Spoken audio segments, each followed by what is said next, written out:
அத்தியாயம் 72 ஒரு குறிக்கோள். மோகனும் எரிக்கும் என்னுடன் 2 நாட்கள் மருத்துவமனையில் இருக்க முடிவு செய்தனர். நான் நலமாக இருப்பதாக மருத்துவர்கள் சொன்னாலும் அதை உறுதி செய்வதற்காக கூடுதல் பரிசோதனைகள் செய்ய விரும்பினர். சில நாட்களுக்குப் பிறகு ஜாஸ்மின் விழித்தெழுந்தாள். அவள் நலமாக இருக்கிறாளா என்று பார்க்க நாங்கள் அவளை பார்க்கச் செல்ல முடிவு செய்தோம். எரிக் மிகவும் பிடிவாதமாக இருந்தார். அவர் முழு விஷயத்தைப் பற்றியும் வருத்தப்பட்டார். மேலும் மோகனிடமும் என்னிடமும் பலமுறை மன்னிப்பு கேட்டார். நாங்கள் அறைக்குள் நுழைந்தபோது ஜாஸ்மின் முழுமையாக விழித்திருந்தாள். பேஜ்கள் அல்லது வேறு எதுவும் அணியவில்லை. ஆனால் அவளால் சரியாக நகர முடியவில்லை. அவளுக்கு சில விலா எலும்புகள் உடைந்துள்ளதாகவும் அவள் வெளியேறுவதற்கு முன்பு குணமடைய சிறிது நேரம் ஆகும் என்றும் மருத்துவர் எங்களிடம் கூறினார். நீ எப்படி இருக்க? மோகன் அவளது கட்டுகளை கவலையுடன் பார்த்து கொண்டே கேட்டான். நான் நலமாக இருக்கிறேன். என்ன நடந்தது என்று எனக்கு உண்மையில் நினைவில் இல்லை. நான் இறந்துவிட்டேன் என்று நினைத்தேன். பிறகு நாங்கள் ஆரோவை தவிர மற்ற அனைத்தையும் அவளிடம் சொன்னோம். சர்க்கே வந்து எங்களை காப்பாற்றினார். நாங்கள் அகாடமியிலிருந்து வெளியேற்றப்படப் போவதில்லை. நான் ஆரோவை ரகசியமாக வைத்திருக்கும்படி எரிக்கிடமும் மோகனிடமும் கேட்டேன். நான் சமனிங் செய்ய கற்றுக்கொண்டேன். ஒரு செல்லப் பிராணியை வரவழைக்க முடியும் என்று அவர்களிடம் சொன்னேன். இவ்ரியன் எப்போதாவது என் திறமைகளைப் பற்றி அறிந்தால் அவர்கள் என்னை ரோலண்ட் அகாடமிக்கு மாற்றுவார்கள். மிருகத்தை அழைப்பது அல்லது வைத்திருப்பது அரிதானது அல்ல. ஆனால் அது சமணர்களுடன் தொடர்புடைய ஒரு விஷயம். இது அவர்களின் ஆர்வத்தை திருப்திப்படுத்தியது.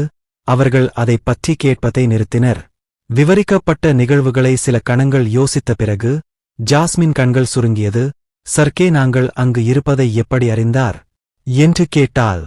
ஏரிக் ஒரு கணம் நிறுத்திவிட்டு அவன் லிர்க்கர் பற்றி ஏதோ சொன்னார்.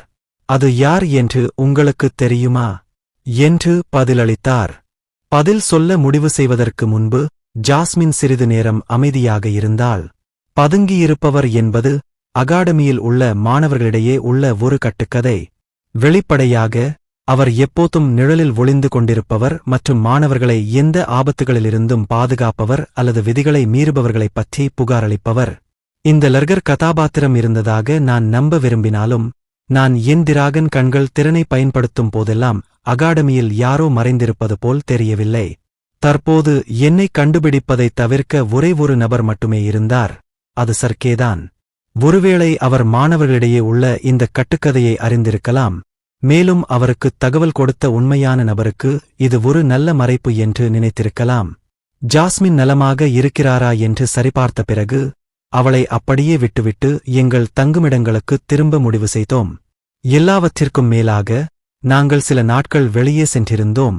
மற்றவர்கள் எங்களுக்கு என்ன ஆயிற்று என்று யோசித்திருக்கலாம். எதிர்பார்த்தபடி நாங்கள் தங்கும் விடுதியை அடைந்தபோது எல்லோரும் நாங்கள் எங்கு சென்றோம் என்று யோசித்துக் கொண்டிருந்தார்கள். எங்கள் சிறப்பு கருப்பு பயிற்சியின் போது விபத்தில் சிக்கியதை அவர்களிடம் சொன்னோம். நாங்கள் மூவரும் ஏன் சென்றோம் என்பதையும் எரிக்கின் நடிகர்கள் பற்றியும் அது விளக்கியது. கயல் எங்களை நம்பவில்லை. அதைப் பற்றி எங்களைத் தொடர்ந்து தொந்தரவு செய்தார். நிச்சயமாக நாங்கள் உண்மையைச் சொல்லவில்லை என்பது அவருக்குத் தெரியும். ஏனென்றால் அவரும் ஒரு கருப்பு பணி. இறுதியில் சர்க்கே எங்கள் கதையை மீண்டும் உறுதிப்படுத்தினார். எனவே அதை கைவிட முடிவு செய்தார். எரிக்கின் கனவுகள் தணிந்ததால் இரவுகள் மிகவும் அமைதியானவை. நானும் சிவப்பு கதவைப் பற்றிய கனவுகளைக் காண்பதை நிறுத்திவிட்டேன். இருப்பினும் நான் வலிமையானவுடன் மீண்டும் அங்கு செல்ல முயற்சிப்பேன் என்று முடிவு செய்தேன். கடந்த 3 நாட்களாக படுக்கையில் படுத்திருந்ததால் எங்கள் முந்தைய பயணத்தைப் பற்றிய எனது எண்ணங்களை வரிசைப்படுத்த எனக்கு நேரம் கிடைத்தது.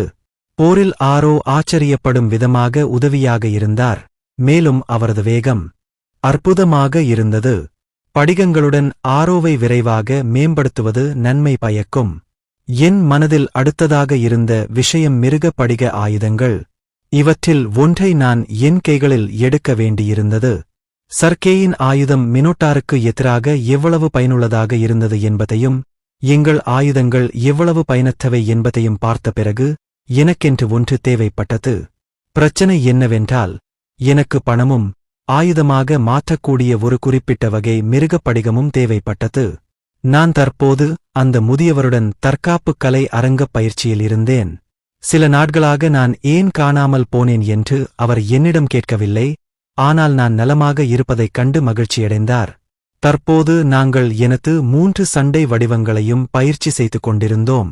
முதல் வடிவம் ஒரு நிலையான பிளேடுடன் நான் மட்டுமே. இது முக்கியமாக எனது வாளில் செலுத்தி தாக்குதல் சக்தியில் கவனம் செலுத்துவதில் கவனம் செலுத்தியது, இதனால் அது முடிந்தவரை வேகமாகவும் சக்தி வாய்ந்ததாகவும் இருக்கும். எனது இரண்டாவது வடிவம் மிருக வடிவம். நான் 4 கால்களிலும் இருந்தபோது எனது தாக்குதல்கள் வேகமாகவும் கணிக்க முடியாததாகவும் இருந்தன. இறுதியாக எனது தற்காப்பு வடிவம். இந்த வடிவம் இரண்டுக்கும் இடையில் நன்றாக சமநிலையில் இருந்தது. நான் என் வாயில் பிளேடை எடுத்துச் செல்வேன், அதே நேரத்தில் தற்காப்பு கலைத்திறன்களுக்காக என் கைமுட்டிகளையும் பயன்படுத்துவேன். இது ஒரு சரியான சமநிலையாக இருந்தது, இதனால் நான் நன்றாகத் தடுக்கவும் தேவைப்படும்போது தாக்கவும் முடிந்தது.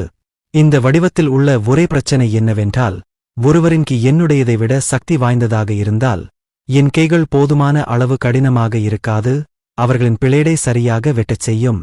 தற்போது நான் அதைப் பற்றி கவலைப்படவில்லை. மினோட்டாரின் மானா இப்போது என்னுடையதுடன் சேர்க்கப்பட்டதால் எனக்கு மொத்தம் 10 மானா புள்ளிகள் இருந்தன. இந்த மானா புள்ளிகளை என்னுடையில் சேர்க்கலாம், அதனால் என்னுடைய வயதுடைய மற்ற மாணவர்களுடன் ஒப்பிடும்போது எனக்கு அசாதாரண அளவு இருந்தது. நான் தற்போது எனது தற்காப்பு கலையை பயன்படுத்தி அந்த முதியவரை எதிர்த்து போராடிக் கொண்டிருந்தேன். நெருக்கமான போரில் பயன்படுத்த புதிய நுட்பங்களை அவர் எனக்கு கற்றுக் கொடுத்துக் கொண்டிருந்தார். சரி சரி என்றார் முதியவர். வரவிருக்கும் போட்டிக்கு நீங்கள் விரைவில் தயாராகிவிடுவீர்கள் என்று நினைக்கிறேன். வரவிருக்கும் போட்டு? நான் குழப்பத்துடன் கேட்டேன். உனக்கு ஜாபகம் இல்லையா? ஆல் கிங்டம் டோர்னமெண்டில் யார் கலந்து கொள்வார்கள் என்பதை முடிவு செய்ய எல்லா மாணவர்களுக்கும் இடையேயான போட்டி இது.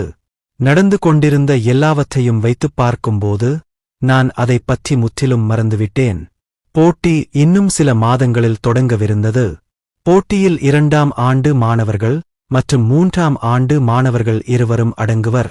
பின்னர் முதல் 5 வீரர்கள் கண்டம் முழுவதிலுமிருந்து வரும் போராளிகளை உள்ளடக்கிய அனைத்து ராஜ்ஜியப் போட்டியிலும் பங்கேற்க அனுமதிக்கப்படுவார்கள்.